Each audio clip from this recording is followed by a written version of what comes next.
کراچی میں موسلادھار بارش جاری، پانی گھروں میں داخل، آئندہ 2 روز انتہائی اہم قرار، اربن فلڈنگ کا خدشہ۔ کراچی میں موسلادھار بارش کا سلسلہ جاری ہے اور محکمہ موسمیات نے شہر قائد میں آئندہ 2 روز بارش کے حوالے سے اہم قرار دیے ہیں۔ کراچی میں منگل کی صبح سے وقفے وقفے سے موسلادھار بارش کا سلسلہ جاری ہے، جس کے باعث نشیبی علاقے زیر آب آ گئے اور پانی گھروں میں داخل ہو گیا۔ قائد آباد، لانڈی ملیر اور دیگر علاقوں میں پانی گھروں میں داخل ہو گیا، جبکہ شاہراہ فیصل، آئی چندری گھر روڈ، مارکیانی روڈ سمیت شہر کے بیشتر شاہراہیں تالاب کا مناظر پیش کر رہے ہیں۔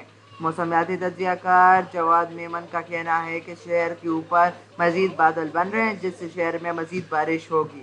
آئندہ 2 روز اہم قرار دیے گئے ہیں۔ ترجمان محکمہ موسمیات کے مطابق بھارتی ریاست مغربی اڈیشہ کے پاس ایک سسٹم ڈپریشن کی صورت میں موجود ہے۔ یہ سسٹم آئندہ 1 سے 1.5 دن میں بھارتی گجرات پہنچے گا۔ ترجمان نے بتایا کہ اس دوران 23 اگست تک بارشوں کا سسٹم سندھ پر اثر انداز رہے گا، جس سے صوبے کے اکثر مقامات پر درمیانی اور کہیں شدید موسلادھار بارش ہو سکتی ہے۔ ترجمان کے مطابق بارشوں کا یہ اچھا سسٹم لگ رہا ہے۔ آئندہ 2 روز کراچی میں بھی بارش کے حوالے سے بہت اہم ہیں، جس میں درمیانی سے تیز موسلادھار بارش کے باعث شہر میں اربن فلڈنگ ہو سکتی ہے۔